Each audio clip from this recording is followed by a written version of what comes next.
欢迎来到月下传说馆，我是你的讲述人。在这里，我们将一起探索那些神秘的都市传说。今晚的故事，准备好了吗？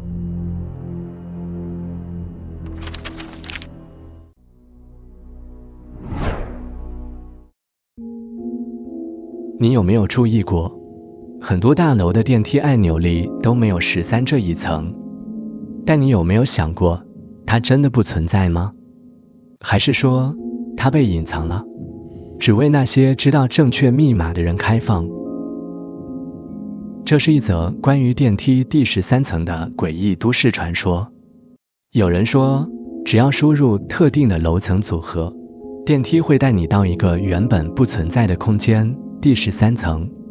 那里看似是建筑的一部分，但所有踏入那里的人都发现了一些不可思议的事情。而更诡异的是，少数幸存者描述的情景完全不同。这个传说最早可以追溯到几十年前，一位建筑师在设计一栋摩天大楼时，刻意省略了13楼。他告诉开发商，这是因为13不吉利，会让住户感到不安。然而，随着时间推移，传闻开始流传，说建筑师省略13层的真正原因是因为他看见了某些不该存在的东西。在施工期间，有工人宣称听到了来自不存在楼层的低语声，甚至有人看到电梯的楼层指示灯在无人操控时停留在13楼。尽管这些消息被压下，但越来越多的异象使这栋大楼成为了都市传说的起点。李叔是一位普通的清洁工，负责深夜时段清理大楼的公共区域。有一天凌晨，他乘坐电梯准备前往顶楼清理。当他按下15楼的按钮时，电梯突然剧烈震动了一下，然后毫无征兆地停在了13。门缓缓打开，李叔眼前竟然是一条昏暗的走廊，墙壁上爬满了斑驳的霉迹，天花板的灯光忽明忽暗。他呼喊却无人回应，手机也完全没有信号。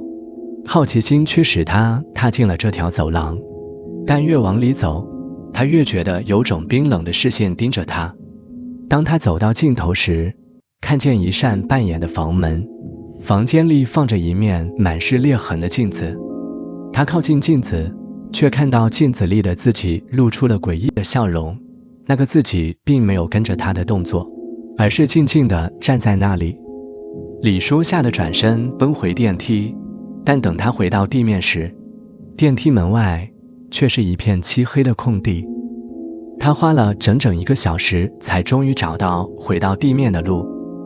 李叔辞职后变得沉默寡言，他唯一告诉别人的是，永远不要按到13楼，那里不是给人待的地方。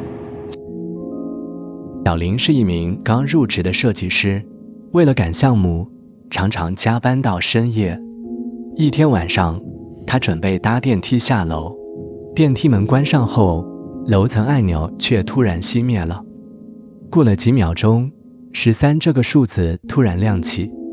小林感到一阵寒意，但电梯没有停下来，直接带他降到了13。门打开后，他看见的不是办公室熟悉的地毯和走廊，而是一间完全陌生的房间。房间里堆满了泛黄的文件和老旧的家具，桌上的台灯还亮着，但房间空无一人。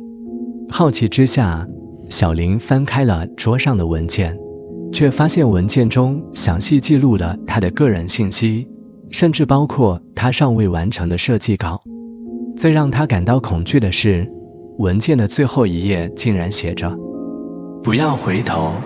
一阵冷风吹过，他听见身后传来轻轻的脚步声，但小林根本不敢转身。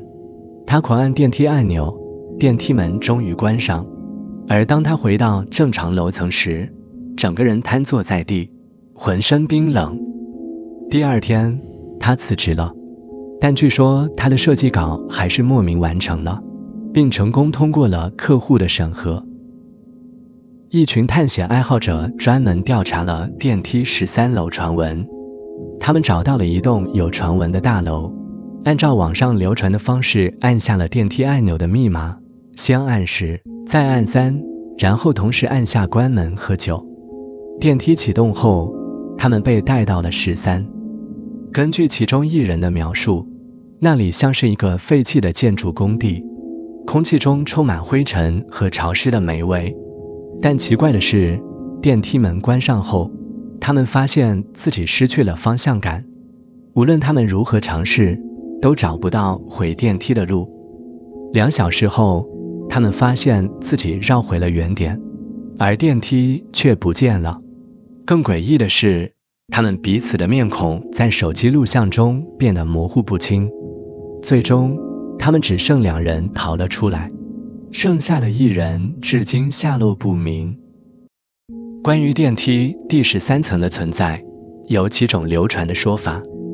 一些人相信，这些隐藏的13楼其实是建筑师们遗留在设计中的秘密空间。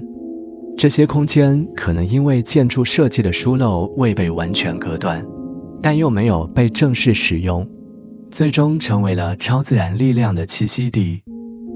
更离奇的说法认为，13楼是通往平行世界的通道，那些不小心踏入的人便会被困在2界之间，既无法回归现实，也无法完全进入另一个世界。一些传说提到，这些楼层是某种古老仪式的一部分，用来封印某种存在。而当人们触发了电梯的密码后，便等同于打开了禁忌之门。如果有一天你意外按到电梯的13楼，它的门是否会向你打开？你会选择踏入，还是按下关闭按钮迅速逃离？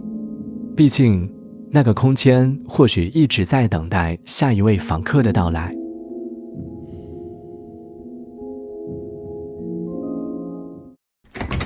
今天的传说就到这里，如果你喜欢这些故事，别忘了点赞订阅。下次再见，月下继续相伴。